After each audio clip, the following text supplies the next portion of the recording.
Welcome to the Eating at a Meeting podcast. I'm your host, Tracy Stuckrath, dietary needs expert, certified meetings manager, certified food protection manager. I have searched the globe to find people and businesses who are creating safe, sustainable, and inclusive food and beverage experiences for their employees, guests, and communities. In each episode, you will find authentic conversations about how food and beverage impacts inclusion, sustainability, culture, community, health, and wellness. I know that sounds like a lot, but we're going to cover it all. Are you ready to feed engagement, nourish inclusion, and bolster your bottom line? If so, let's go. Hi, everybody, and welcome to another episode of Eating at a Meeting Live. I'm your host, Tracy Stuckrath, and I am on the road still. I am actually at the JB Duke Hotel and Conference Center in Durham, North Carolina. But I'm using StreamYard, which allows me to do my broadcast anywhere that I am. So whether you're watching on whatever platform you're watching on, thanks for being here. I am excited to bring to you this gentleman here, Alex Susskind, who is the professor of food and beverage management and the senior director of academic programs at the Nolan Hotel School, which is at Cornell University. He's been there for 25 years and brings his experience from work in restaurants and his work as a consultant to fuel his teaching and active research program at Cornell. So welcome, Alex. Thanks for being here. Oh, it's my pleasure to be here. I hope you're doing well. I am doing well. Yes, I'm ready to go home and sleep in my own bed tonight after being on the road for 10 days, but all is good. So I originally reached out to you to talk about food and beverage and what the impact of food and beverage is coming out of the pandemic onto meetings and events. So can you share how the pandemic has changed the demand for food and beverage in our industry? Yeah, sure. So obviously when things shut down, there was zero demand for food and beverage surrounding those things. And we're actually getting back to a point now where the demand is coming back. But what's happening is things are changing a little bit. Conference behavior is a little bit different, where there used to be, again, a lot more like communal events where all the food and beverage was basically consumed together, other than coffee breaks and things like that. And now what a lot of conference organizers are doing, because the demand for this is increasing, is coming up with what I like to call grazing strategies, where they're providing opportunities for food and beverage at multiple points throughout an event, so that you're not just sitting down, that yes, that will be a part of the programming, but it's not going to be the central part of the programming anymore, where food and beverage becomes just something that is accompanying almost every part of it. And they make it so that you might actually feel like checking your email when you have a 15-minute break, but you want to grab something to eat. So organizers are putting together little grab-and-go stations in much more convenient ways than they had in the past, where every once in a while there would be an event that had a grab-and-go bag or something that was part of the programming. But now they're building those types of things in, and not just a little basket of granola bars that you can grab, but actually creating unique types of things that are more suited to maybe some more solitary interaction or limited interaction, where you might have a client meeting or prospective client meeting or a meeting with a colleague, where you don't want to be part of a larger event. So that's a trend that we're starting to see in force that wasn't really present, let's just say 2019, 2020. Mm-hmm. That wasn't the way that we were setting up these types of things. But now that has to be a part of it. Otherwise, you're leaving guests behind, and you see them walking out of these events with a plate of food like, oh, okay, they don't want to be here in this particular room. And then you go and watch what they're doing. They're actually just checking their email. So why make it difficult for them to do that? You should build that into the program so they have that flexibility. That's one of the main things that I'm seeing. Well, and that kind of plays into a little bit too, like lunch breaks. You don't want to do a keynote, not lunch breaks, but do a keynote session every single time you're having lunch, because you're losing that capability of checking emails or networking. Right, exactly. And so giving people an opportunity to get the sustenance they need, right? Everyone needs a cup of coffee or a cup of tea at some point during the day. Everyone needs to eat something. And so this grazing strategy just lets everyone kind of get what they need a little bit more on their own timetable within the larger schedule that you have. You need a keynote, you need all these other types of breakout sessions, but again, you don't want to tie someone down when you can give them a little bit more flexibility. And that's what people are demanding, not just in the conference space or the meeting space. They're demanding that in their personal lives and in other parts of their work lives as well. So this is just a global phenomenon, or at least a Western phenomenon that we're starting to see more consistently.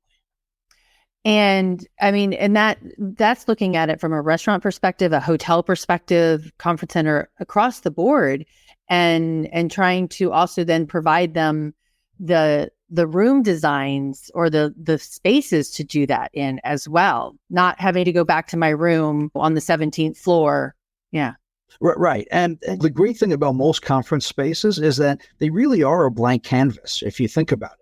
And so the way you set up any room is going to be different for each group that comes in. Some groups want a registration table here, but another group doesn't want the registration table there. They want it somewhere else. And so the fact that you have that freedom and flexibility every single time you create an event or a meeting, and it could be different every day. In other words, you could have a 4-day meeting and you can have a different setup pretty much every day if you wanted to. Oh, yeah. And that hasn't, that capacity has been around forever, because if you go into an event space when you're getting ready to book it, it's basically a clean slate, and it all depends on what equipment they have and the type of equipment they have, and operators now are investing in different types of things to give a little bit more flexibility in the design and the setup of the room. So that's absolutely something that's happening and changing a little bit too. Yeah. So, and you may have answered this a little bit in the last question too, but the guest value proposition, because we were talking about, when I titled this, Reimagining Food Service to Create a New Value Proposition. So can you talk about what that value proposition was pre-COVID and what you're seeing now? Sure. So I would, and I'm going to quote the great operator, Ray Kroc, if you will, from McDonald's. And McDonald's basically had 4 things: quality, service, cleanliness, and value. And those are 4 things. Those are 4 value drivers that pretty much any business deals with on the face of it. And I think quality is something that has changed quite a bit. Guests' perceptions and demand for quality has changed, where consumers now are excited about going out and spending money. I mean, post-pandemic, we're getting back to this. They're excited about going out and spending money and investing in these types of experiences.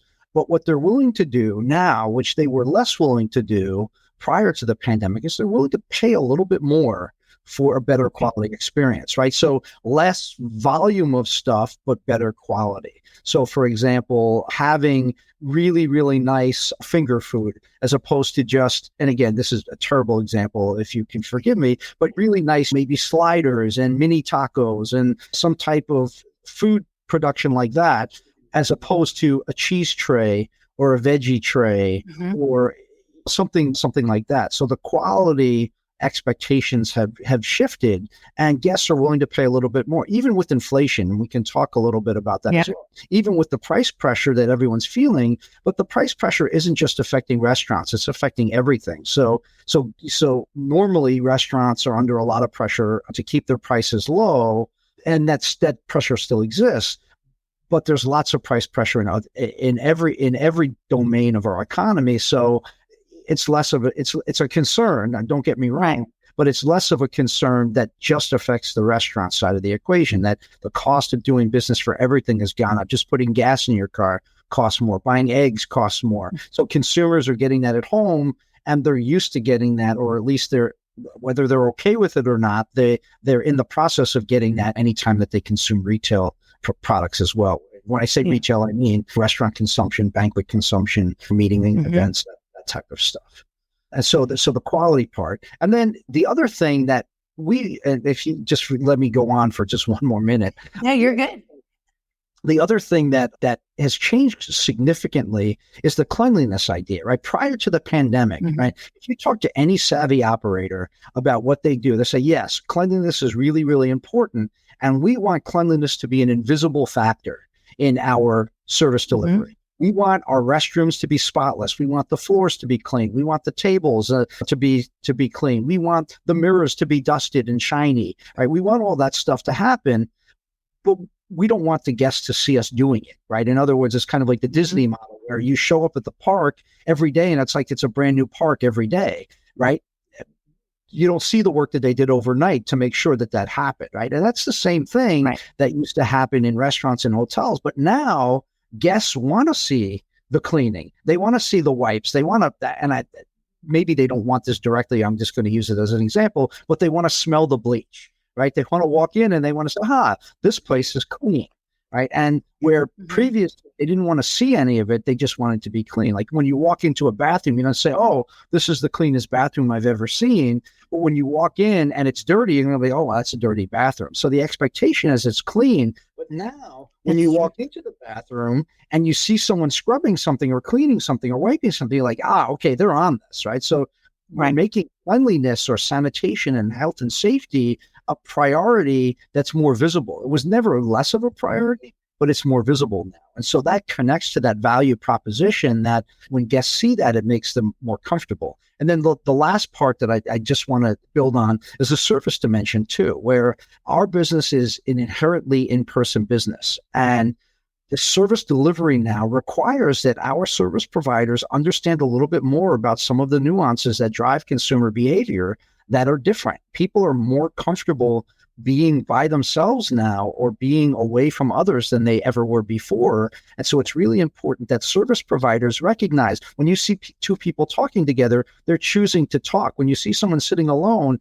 they actually may have a really good reason for doing that. And I want to get in the middle of changing that or adapting that. But say, see someone sitting alone and you're a service provider, you offer them something. You try to help them to see if you can help enhance whatever experience they're having. They may very well just be like, you know what, I was sitting in a group of people. I just don't feel comfortable sitting around. That one person that was coughing is making me feel uncomfortable. And so they're sitting down in there. And so the service providers need to be more aware of some of these nuances that are different than they were, because consumers are paying attention to different things in a way that they hadn't previously. They may have been a part of an important operational model, but they were maybe de-emphasized just so that the guests could experience things in a different way. Like I used to call it invisible service, where you're giving your guests everything they need, but they don't know that they don't know that you're doing the work for them.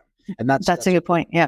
Cleanliness is still that where cleanliness now is something that they want to see directly in front of them, but that other type of service can still be invisible and can still enhance the service. Like filling up an empty water glass before being asked. Like you're happy about that, right? But you don't think about it, right? Those are the kinds of things that matter and that you should focus on, in addition to making sure that you're delivering on the price value relationship on top of that. And that's really interesting because, and a couple of things in there, I'm like, I thank the people who clean the bathrooms. I'm like, thank you so much for in public restroom areas, right? Like, thank you for what you do. It's really, I value a clean bathroom, and your job is a dirty job, right?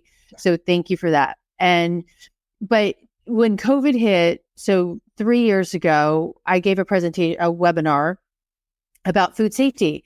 And I asked a group of meeting planners, I'm like, how many of you asked about the health inspection score of your caterer, your food, and your hotel, right? When you're booking them? And 71% of them said never. And so it kind of goes along that line of, we expect this of you, right? But we never questioned it, right? And now we want to question it. That's right. And there's some municipalities that have addressed that in different ways. If you ever I remember the first time I was in LA before this happened in New York City, where they had the grades, like the A, B, C grade, right? So when you walked into a restaurant, you knew how it was graded by, and they have that in New York City now. They have it in other places. And so that's messaging and signaling to students who wants to walk into a C rated restaurant. Like it's almost like, would you go if your doctor's office had that same rating, like A, B, and C? Like, oh yeah, I need a new kidney, I'm going to go to that C doctor over there as opposed to the A doctor. I mean, who does that? But it's important information, And because health and safety has become more important, those are the types of questions now that people are asking because, again, they want to see that cleanliness. And I stayed at a Hilton hotel the other day, and one of their standards now is they have these wipe stations all over the place so that when you get ready to go into an elevator, there's a bucket of wipes and a garbage can so that you, as you're getting ready to go up the elevator, you can grab a few wipes and you can take them to your room. And those are like little things that 5 years ago, no hotel operator would have done that. It's like, we don't want our guests to think that they need wipes for anything. Our hotel is clean. We clean it every day. But now that little gesture or that little station makes people feel more comfortable, right? And so those are just some nuances that have emerged that we're still trying to process from a consumption standpoint and from an operational delivery standpoint. Right. Exactly. Okay. So in a few minutes ago, you mentioned food costs. So let's talk about that. Yeah. And I don't know if I had mentioned it to you, but one of my meeting planner friends is like being charged like $278 for 1 gallon of coffee after tax and gratuity. Exactly. So is coffee really that expensive? But what are you seeing with the cost of food and beverage, and how are properties managing that? Because you did say that restaurants want to keep the cost low, but when you're looking at the meeting planning side, it's like the prices are skyrocketing. Yeah. So again, a lot of operators, you have to take it holistically. And what they try to do is they try to find ways where they can basically reassign costs, right? Or reassign revenue or margin from one item to another. So this is just a blanket generic example, but you're probably paying 50 to 70% more for chicken or eggs, right? Those products are just more expensive than they were, significantly more expensive. You can't raise your prices per se on those items by 50 or 70%. But what operators are doing is they're raising the price of things on other elements that support it in smaller ways. So that bottomless pot of coffee that you're going to offer, that you used to offer, now you're basically selling it by the hour. So instead of them getting $250 for coffee for the whole day, now you're saying, oh, it's $250 for 2 hours worth of service, right? So then what you're doing is you're reassigning costs. And again, coffee, I can't tell you the exact price per cup, but it's probably somewhere around 10 cents. And you want to go up a little bit if you're adding some cream or oat milk or a little bit of sugar in there, but it's really not that expensive. And so the margins are really good on that kind of thing. And because it's a product that you want to have around and available, that's not going to be something, oh, well, actually, no, I don't want to, I only want to have 1 hour worth of coffee, right? If you have 1 hour worth of coffee at an event, you're probably going to have basically after 1 hour, you'll have a bunch of really grumpy and or sleepy people. Right. And so so operators are savvy about putting things in to raise the revenue and to raise the margins that will help compensate for some of the other things that they can't necessarily. So they can't charge you they can't charge you $100 for a chicken pasta dish where they can raise the price on the coffee or the beverages or the bottled water or the other things where you consider those almost necessities. And that will help defer some of the costs that they take in these other domains. And obviously the cost of labor has gone up. And so operators are always trying to find ways to, as a last resort, raise the prices for the consumer, the end consumer, the guest, and try to balance that. So in the end, as long as their profit and loss statement looks good at the bottom, how they get there is a journey. Let's just put it that way. And particularly when you see all the supply chain pressure that we're facing. And that's kind of one example. Yeah.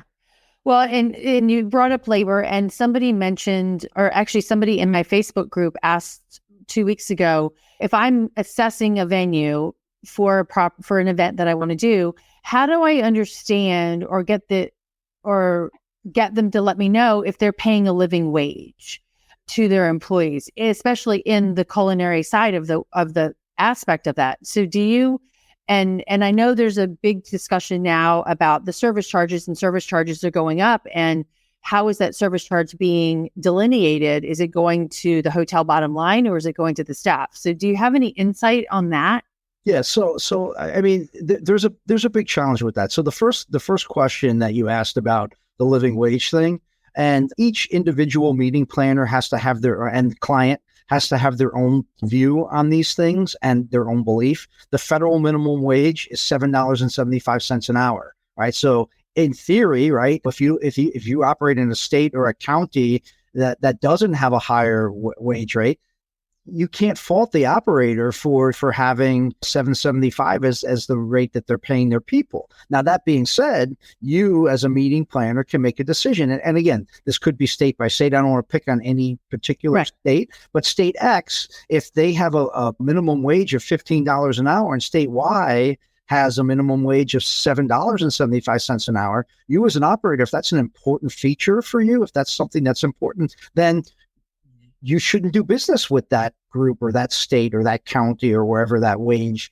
is, if that doesn't meet your value proposition or your value set, right? As an operator, as a service provider, right? So that's the first thing. And the second part of it is really just finding a way to make sure that you're paying everybody fairly and equitably. Those service charges by law in most states come, if it's listed as a service charge, it's actually money that goes to the operation. It's not necessarily going to the servers. Now, you as an operator can decide whether you're going to do that or not. So you can charge in a lot of bills. There's a gratuity line and then there's a service charge line, and the service charge is most likely, let's just say the service charge is 15%. And then you also ask your guests to pay an 18 or 20% gratuity, which goes directly to the servers. If it's listed as a gratuity, it has to go to the service staff, however you're dividing that up among your team. And so the idea is basically operators should use those things strategically and be clear with their guests. There shouldn't be some top secret, you're paying 15% and I'm not going to tell you what I'm doing with it. If I was an operator and you asked me, I'd say, yeah, we use a service charge. We use it for a couple of things. We use it for this, we use it for this, and we use it for that.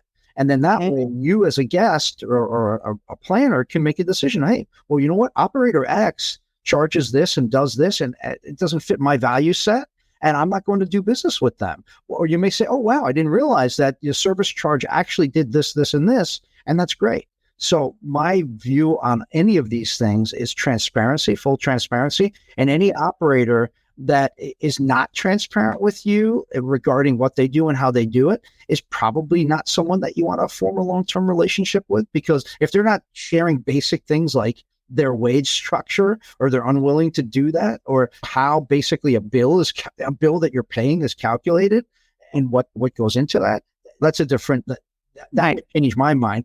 Again, you don't want to know how much the owner is making, what his profit and loss is. I mean, those are personal things, but the basic operational elements, you as a client or a meeting planner can and should ask for that information. And if you're not comfortable with what they're doing, you should look elsewhere. And again, I'm not saying that you should ban a particular state because they pay the federal minimum wage, but we have power as consumers, and particularly lobbying groups can go to state legislatures and can go to the federal government and say, hey, listen, these are important things for us. So operators sometimes and consumer groups, sometimes professional organizations, sometimes have to fight for things that they believe in, accept what is happening, but then work to change that later on. And it's easier said than done. I can sit here and preach all day about going to Congress and asking them to change the minimum wage to $20. Good luck with that. That's not part of my daily job. And so all I would say is good luck with that. But again, just circling back to my original answer, is just communication and being honest and open with your guests creates a relationship that can really turn into a long-term thing where you trust and respect each other. And then you'll be more willing to pay when they say, hey, listen, my cost of business went up by 8%, but I'm only charging you 4% more, right? I'm working with you on that, right? I mean, those kinds of things matter. And again, is an operator going to provide that level of detail? Some maybe not. But again, if I'm your client and I've been your client for 20 years, I would expect some level of relationship that that's built on trust and mutual trust. Right. So exactly.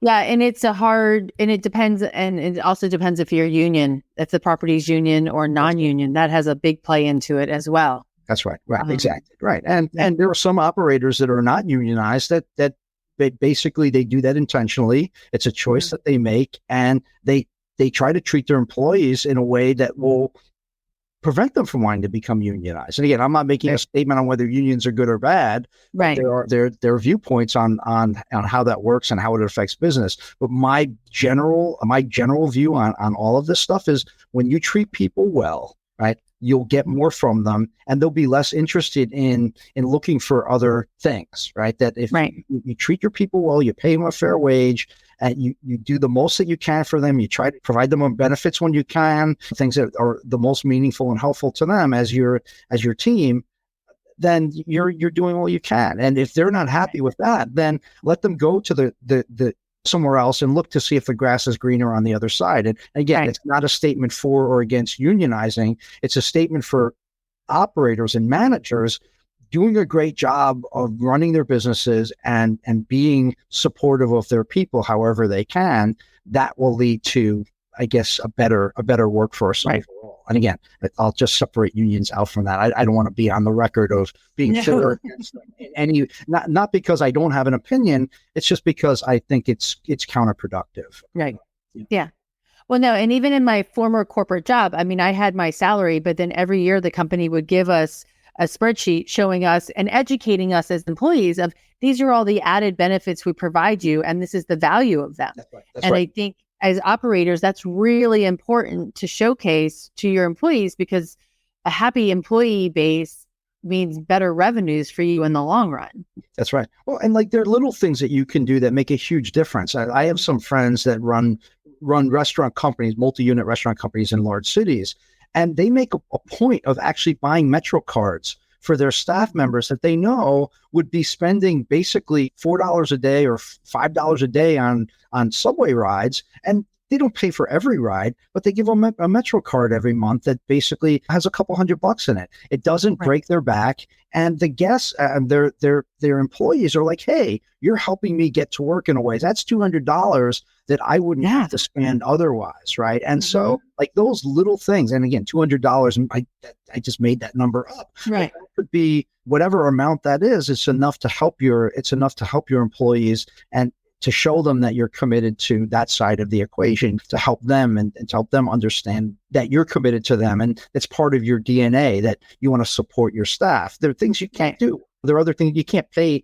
car insurance for your staff, but you could probably you contract with an insurance company to offer them a company plan, assuming you're large enough. If you're a small company, a lot of this stuff is really hard to do. But if you're a larger company, you can choose those kinds of things. You can provide daycare allowances. You can do all kinds of things that, like you say, at the end of the day, when you look at it, you're like, oh, wow, that saved me X amount of dollars that I would have to spend. And that builds trust and relationship between the staff and the management. So anyway, I don't know if I got off track on that, but no, I love that conversation, because I think it's really important, whether you're a restaurant or a hotel, to think about those things, because especially in this marketplace, right? And I was just in a session here at the IAC conference about somebody asked a group of students, what are you looking for? And some of them were like, the sustainability, where are you in social justice issues? And can I, depending on the job type, can it be hybrid? And it was nice, because some of these two millennials and one a little bit older than her were like, I want the face-to-face interaction, but I also want the ability to work from home if I can. It's hard in our industry as hospitality to do that in some instances, but one of them said a 4-day work week. So that's maybe doable in some of the positions in a hotel or a convention center, right? So it is, and we've seen it in other places. Like if you take the medical profession, for example, a lot of hospital employees, particularly in the ERs, they are on nurses, doctors, orderlies. They're on 4-day schedules. They work 4 12-hour days or 4 10-hour days, whatever it is, as opposed to the shorter shifts. And those things are benefits. Some people don't want that longer workday is not a benefit to them, but companies when they can figure that out and hire people that match those particular things, restaurants and hotels, for the most part, know what their volume of business looks like. Mm-hmm. Generally speaking, Right. other restaurants, it's a little bit harder, particularly if you're not 100% reservation based. But for banquet business and catering business, your guests already selected what they want, when they want it, what you're charging, what they're Right. getting. Right? So that's easier to manage. But supply and demand for other types of services, restaurant services or food and beverage services, you have data that can show you what your trends are like, and it can help you with staffing and all that other stuff to manage that as it comes in. Yep. Okay, so when we're looking at food and beverage operations, is there, I want to ask a dual question here. What do you see as a best practice? And then on the flip side is, what is the negative side of a best practice? Where's the failure? What kind of failures do you see, and what is the cause of those failures? Yeah, so I'm actually, when I look at this and when I look at best practices, I look at it as kind of being conditional, right? Conditional. I mean, being the best at what you do shouldn't be conditional, but what you do and how you do it should be based on the circumstance that you're in. And so I would say that again, I'm just making this up. You have the annual bowling convention in your hotel, right? Those guests are very different than, let's just say, the Academy of Management and you have an academic conference with a bunch of professors, right? Not that a professor couldn't be a bowler, but again, those would be two very, very different types of guests. And so being flexible, being able to understand that there are very, very specific needs that each type of guest has, and creating those experiences for them and around them, I think that's the key to making sure you're differentiating enough across the different types of guests or clients that you serve, but also recognizing that you need to have some consistency in what you do and what you deliver, so that it's not night and day, and your staff isn't confused that you're going from a low level, this may not be the right descriptor, but a low level or a low budget type of operation to a high level, high budget type of operation. When I was younger, I worked for a country club in Miami, and we basically never did anything other than like 500 plate dinners. That's all we ever did in the banquet department that I worked in, whether it was a wedding or a political event or whatever it was. We were basically just roasting up filet mignon and foie gras all day. That's all we ever did. And so if someone came and said, "Hey, I want chicken tenders and French fries," we'd be like, "Yeah, well, no, we don't do that." And so every business is going to set the parameters of what they do, and that's how you create value around that. And so there's nothing wrong with French fries and chicken fingers, but that may not meet you can't sell that for $500 a plate. Or if you can, let me know who those guests are, and I will open up my own business and start cooking chicken fingers and French fries for them. Right. So, exactly. So those are the little nuances that have to be managed as you move across the various types. When you're not doing that, where do you see that line of negativity? What is it? Does it come with communication? I think communication is a huge barrier in a lot of ways. And actually, I was at this event the other day, and we were asking what was in something, and the 3 servers there could barely speak English. And so it was hard to understand, to get a communication across of what they were serving. Right. Yeah. So very simple. Very simple is, yes, communication, and I would say no surprises. Right. That no guest or employee should have to deal with any surprises. So if I'm a server, and let's just say English is not my first language, and I'm serving in a primarily English dominated domain, then as a server, I would be looking for help in how I can provide guests with that information. And so if I'm a manager and I know that guests are going to ask lots of questions about this particular thing, then you provide them with details on a card where they can either read it, or they can hand you, here's a little card, the food that you're eating today is X. Here's the ingredient list. You're not going to hand them a recipe, but you can hand them a list of allergens. You can hand them all of those things can and should be available anyway. And so your staff, if you're not teaching them how to communicate that to the guests in a way that they need it, I don't have any food allergies, so I typically don't care about that. But there are guests that have food allergies, or they have nutritional demands or needs and things that need to be accounted for. And so it's a management and a training issue. I never blame a staff member for not having, like, if I ask a staff member and they can't answer that question, I don't blame them.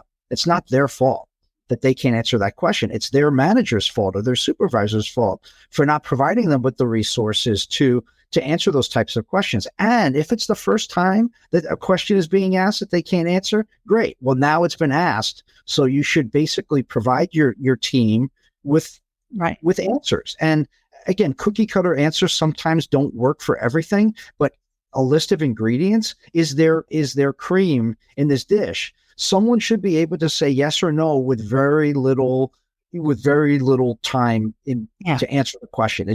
You should be at something out and say, oh, no, the chicken does not have any cream in it, but the soup does, right? You should be able to look at that. And maybe a guest would need that. Maybe a server would need that in Spanish or in some other language so that it makes more sense to them. And so you as a manager, if you're facing those demands from guests that your staff can't perform consistently, that's a training issue. It's a management issue. It's a staffing issue. And so again, I never blame the staff for a bad experience.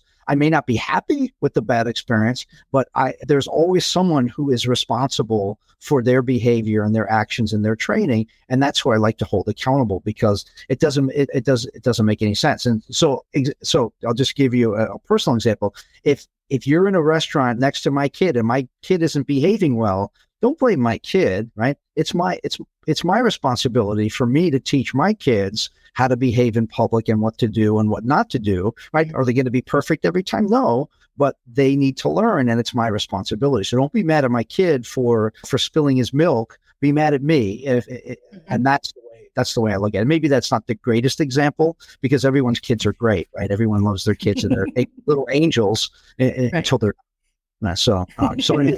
And part of my charm is long, convoluted answers. And I hope that I answered your question again in my long, convoluted way. Thank you.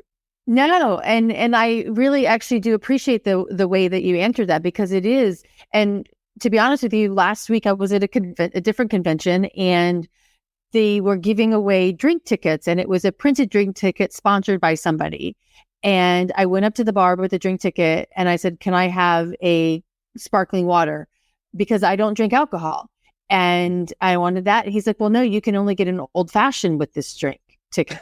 And I'm like, "Well, what about the people who are clients of them who don't drink, right? Or, I mean, I'm not a recovering alcoholic. I just choose not to drink." And I'm like, and I got perturbed with the bartender. And then I walked away and I came back and I'm like, "I'm not mad at you. You're the one communicating that message, but I'm taking that to the event and saying, hey, this is," and to be honest with you, the sponsor didn't know it was only going to be for that drink. So, right.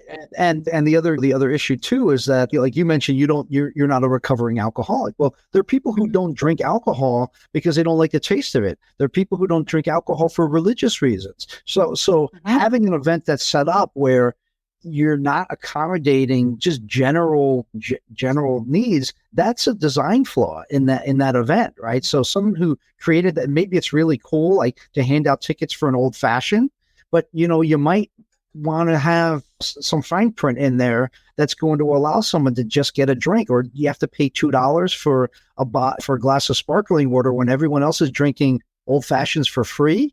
That doesn't, or as part of that doesn't seem right. And so again, that poor employee standing there. And again, I wouldn't recommend that an employee basically just say, "Oh, here you go," and give something away, because there's a management accountability side of things that you tell your staff what to do. And if your staff is just giving away stuff for the sake of giving it away because they don't like a management thing in place, well, that's again, that's a bigger problem. So I wouldn't suggest, and I'm a big fan of empowering employees to make decisions to help guests be happy.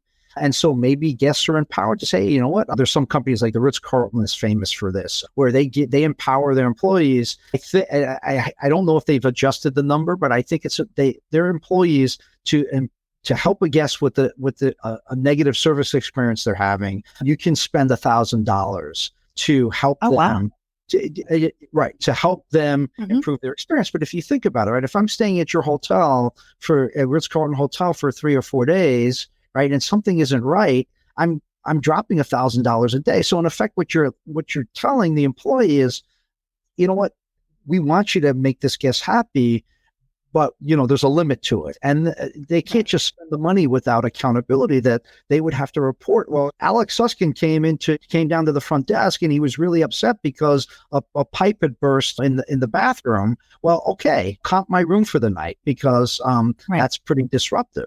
But not having batteries in my remote control, right? Just replace the batteries. I don't need $1,000 off my room night because there weren't batteries. Now, should the batteries in the remote control be working? Yes. Should the bathroom be clean? Should all this stuff be? Yes, absolutely. But these things are going to happen. And so empowering your people to help it's just a different management thing that you can do. And like Yum Brands, they own fast food restaurants, KFC and Taco Bell. They also have a program in place where employees are empowered to basically help satisfy guests that are complaining about things, and they have a certain amount of money that they can spend, but it's not unaccountable. You have to explain what you did and why you did it so that there's a record of it, and that's important. So the employees know that they're accountable to help the guests, but they're also accountable to explaining what they're doing so that the organization can learn from the things that are happening. And so if this is a problem that's occurring all the time, well, it looks like you have to fix the problem rather than just keep on giving compensation to the guests because of the problem, right? So the long-term goal for the operator should be to figure out how to fix the problem, but give your staff or your team the opportunities to make whatever adjustments they need. But again, I don't want this to be misinterpreted, say, oh, just give your employees money to spend, because if every single guest that comes into a Ritz-Carlton hotel, if you're going to discount their rate by $1,000, you will not be in business very long, right? So the idea is that things that you have in your toolbox to help deliver excellent service, you should be delivering excellent service without all of these things happening all the time. So I don't know if that answered your question, but it's just I look at these types of things, and solving problems is usually a two-stage process. It's one, fixing the problem at hand for the guest in the moment, because most of the time in restaurants and hotels, those are in the moment complaints, right? You're not calling the restaurant 3 weeks later saying, oh, by the way, the other day my steak wasn't cooked properly. 3 weeks ago you didn't cook my steak properly. You're complaining right now about your steak not being cooked properly. So there's that immediate concern, but then what happened with that steak, and what can we do next time to make sure that, or what can we do to make sure that this doesn't happen very often, given that humans are cooking the steak and humans are going to make mistakes, and servers taking orders are going to make mistakes in what they ask for and how they put it into the system to get cooked. So everyone's going to be making mistakes at some point, but the idea is you minimize that. And so I guess I'm just lecturing you now on operational excellence. I'm sorry about that, but that's kind of. Oh, no, I appreciate that. I appreciate that. Okay. So 2 more questions for you. Well, maybe 3, because I see those nerds behind your head. The box of nerds. Yeah. Okay. So I was giving a presentation today and talking about the value of audit, but I was really in food and beverage auditing. But it was really one of my points is that food and beverage now, I think really, and you talked about this a little bit at the beginning, is people are looking for purpose-driven food, right? They want food and which kind of ties into those nerds maybe a little bit in the opposite direction, but they want to know where the food comes from. They want their food to be healthy for them, or they want it to feel nostalgic or things like that. So how do you see that being addressed and they want it to be good for the earth, right? There's people that want that. So how do you see that being addressed now? So there are a couple of things. So again, it comes down to communication, right? So if your clients and your guests are interested in particular things, and again, I'm just making this up. Let's just say that you have a group of people that want nothing but organic food, right? That's all they don't want any. If you're going to set up a menu for them, everything has to be organic or sustainable, right? That's a business model that you have to figure out for those particular guests. But there's some middle ground, right, in figuring out how these things work. And a friend of mine who runs a sandwich chain, I won't mention any names, And this question, he was guest lecturing in one of my classes, and students asked a very similar question to that. Well, I looked at your menu and you don't really have anything organic and there's nothing sustainable. And there's this. And so he said, you know what? You're absolutely right that we actually have a few things on our menu that are organic and sustainable, but we're limited by price point, right? So that organic chicken that you're telling me to buy is roughly 70% more expensive than the non-organic chicken. And I price my menu and the things that I deliver to my guests based on that, right? And so I didn't factor in organic chicken. I didn't factor in organic greens and all this other stuff. But I actually have some drinks that are organic. I have some chips that are organic. I have some other things that are organic. But if you're paying $7 for a meal, right, I can't give you everything organic. I just can't. And so the students when they heard that, they're like, oh, yeah, that makes perfect sense. But as long as everyone knows, right, if you go to sandwich shop X, you know that it's not organic. Or let's just, again, I'll mention a brand name, Chipotle, right? They talk about great ingredients, fresh ingredients, prepared in-house. They talk about sustainable and humane treatment of animals and all that other stuff. Those are all things that you can do that might increase the price of doing or the cost of doing business. But Chipotle with 2,000 units, right? Could they sell organic chicken or organic steak in their restaurants? They probably could, but again, there's a cost to doing that, and you need to make sure that when you do those things, that it's getting back to the value proposition that your guests are demanding it and they're willing to pay for it. Then you can do it. If your guests are demanding a Rolls Royce, but they want to pay for a Chevrolet, right? There's a disconnect, right? Someone is not communicating properly with each other to make sure that everything's right, because no one is happy if you're expecting a Rolls Royce to have a Chevrolet pull up in front of you. And again, not that there's anything wrong with the Chevrolet, but it's not a Rolls Royce, and you can do whatever you want to a Chevrolet. It's not going to be a Rolls Royce. And so as long as everyone's clear on that, I think you have fewer problems or concerns. And again, it goes back to everything I've been saying. Basically, it's about communicating. What you do and what you're not going to do, because then your guests and your clients will at least know where you stand on these things. And restaurant X is not for the environment because they don't have this. Actually, I am for the environment, and I do other things to support the environment. I invest in this, or I'm carbon neutral now, or I don't know if you noticed on the roof, I've got some solar panels that I put up there that hadn't been there before. So I'm doing things. I'm doing what I can. And that's my philosophy. And then if you don't agree with me or you're looking for something else, well, then that's the great thing about at least our capitalistic democratic society that we're a part of, is that you have lots of choices. So Hotel X doesn't do what you want. There's Hotel Y or Hotel Z, or you pick a letter. There are hundreds, if not thousands of them to choose from, depending on on where you are. So I hope that answered your question. It does. Yeah. Mm-hmm. Okay. Yeah. No, I think that's really important. And okay, so my two final questions. What does safe, sustainable, and inclusive food and beverage experience mean to you? Well, to me personally, it just means being true to who you are, right? And so I think it's not something that you can generalize. And I'll use my family for an example. My wife, she calls herself plant-powered. She eats a little bit of fish and she eats some eggs, and her world revolves around being basically plant-powered, and she thinks that's better for the environment. I, on the other hand, am meat-powered. And so for every mushroom she's eating, I'm eating a piece of bacon, right? So in our household, we're kind of in equilibrium maybe not. I eat way more bacon than she eats mushrooms, but that's beside the point.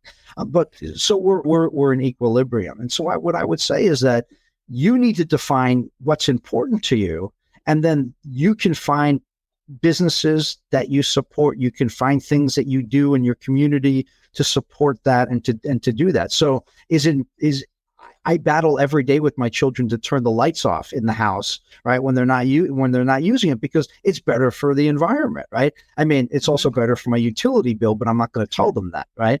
And so you get to make decisions about what's important to you. And I would argue, if I had a list of 50 people in front of me and I asked them that same question, I would probably get close to 50 very different answers for very different reasons. And so I'm not trying to avoid the question. I'm just trying to say that I think it's really nuanced, and to each person, it means a totally different thing. And businesses that understand that, I think, will always be better off than businesses that don't. And businesses that try to force someone to do something, or to, like, again, I'll give you another example. We had this vegetarian restaurant in town, and I don't really want to mention any names because it's not really nice, but they're a nationally famous restaurant located in Ithaca, New York, known for vegetarian cooking. And so anyone can Google that. They can probably find the name of it, but I'm not going to mention it. And I've been there in there a few times, and they are very militaristic about their vegetarianism, right? They're judgmental in ways. Like, I sat down and I asked for a Diet Coke, and they're like, well, we don't do that. We only have natural soda. I'm like, okay, well, that's fine. They made me feel bad about ordering a Diet Coke. And maybe as a consumer, I was uninformed about the nuances of everything that they do, but they made me feel uncomfortable about that. So the idea is, right, maybe I'm not the right consumer for that restaurant, but while I'm there, sitting there, and I ask for a Diet Coke, say, you know what, we don't have any diet soda, but we have this or we have that. We'd be, as opposed to, we don't do that, and you asking is offending me. It's like, really? Like, I'm beyond that, and I'm a service provider through and through, and I believe in helping people and being nice to people and not judging people based on the choices that they make. And if you want to eat nothing but tofu for the rest of your life, I'm all for it. Come to my restaurant. I will cook you nothing but tofu, right? Assuming that I can do that. If you want to eat nothing but bacon for the rest of your life, I'm fine with that too. So, yeah. And again, I don't know if that answered your question directly, but in terms of conservation and recycling and all of those things, everyone does it in a different way. We compost at our home, and it's my job. Every Sunday, there's a place where we drop it off. So I have this big stinky bucket that I put in the back of my car every Sunday, and I dump it in, and we collect the stuff all week, and that's what we do. I have an electric car, right? Well, it's a hybrid, so it's part electric. When I'm in Ithaca, I don't use any gas, but when I have to drive more than 25 miles, I need to click on the gas. And so everyone has their own things that they do. Am I carbon neutral? No. The amount of beef I eat completely knocks any of those other things that I mentioned off the table, because it's terrible for the environment. But we all choose our vices, right? Just like people choose to drink or not. Alcohol is good or bad for you. You make those decisions. Every day. Exactly. Right. Or for me, it's every morning. Okay. So, well, and then in the South, bacon's on everything as well. So it is. All right. So because of the nerds are back there, I do want to ask, my question that I typically ask a lot of people is, what is your favorite food and drink? And so you said that Nerds box is almost empty. Is that your favorite food? So I have a really weird sweet tooth. I love sugar candy, like things like Mike and Ike's and Nerds and that kind of stuff.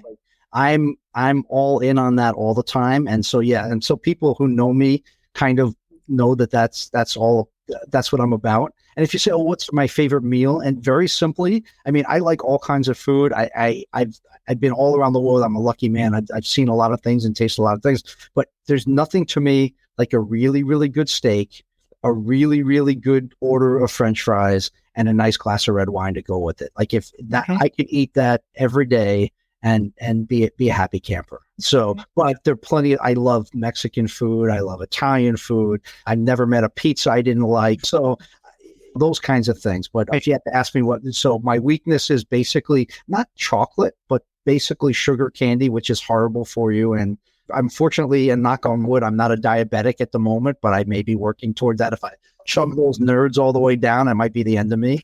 But most people ask, and like, what type of cuisine? Because I used to cook for a living. What type of food did you like to cook the most? I said, I just like to cook food that people like to eat. And so if you like something and I can make it taste good for you, that's all I ever like to do. And that's kind of the way I am when I like to eat. I like to eat things that taste good, that are interesting. And I never say no to anything, but there's only one food that I don't like. And I don't know why. It's olives. I don't like them either. Oh, no. Definitely never been able to like them and enjoy them. And people always told me different things. Oh, well, what about an olive in a martini? I'm like, well, I like the martini part, but I don't like the olive part, right? So, so there are particular things. But people are like, well, you eat liver and you eat onions. I'm like, yeah, there's just something about olives I don't like. And so everyone has their own little things. But other than that, I was just in Shanghai, and for the first time, I ate pig brains. And people say, Oh, wow. yeah, what do pig brains taste like? I'm like chicken. I was kidding. It was really flavorful the way they were cooked, but the texture was weird. And I don't know if you've ever had like sweetbreads, the thymus gland of a cow. Yeah. Or veal. There's like this weird texture to it, but the flavors are great. And so that kind of stuff, I'm always experimenting, and I never say no to anything except for olives. And if I accidentally get some olives in my food, I keep my mouth shut and I just either push them aside or I eat them just to be a good trooper in a setting where it wouldn't be appropriate for me to say, I don't like olives. Or spit them out. Yes, exactly. Alex, thank you so much.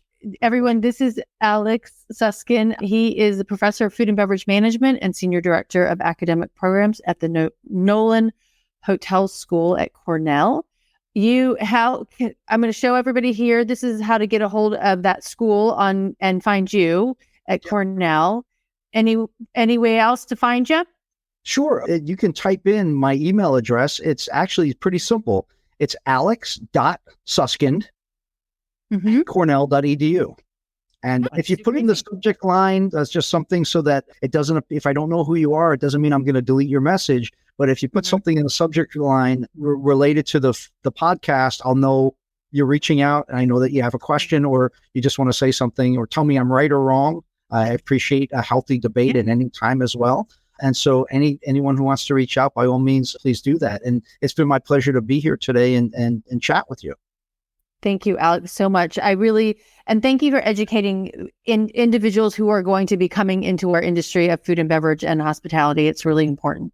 So it's a great career, and it's a great business. Really, and as far as I can see, it's not going anywhere until robots take over the world. But exactly, I can pretty much say I will be long gone when that happens, and I'm not upset about that. Okay.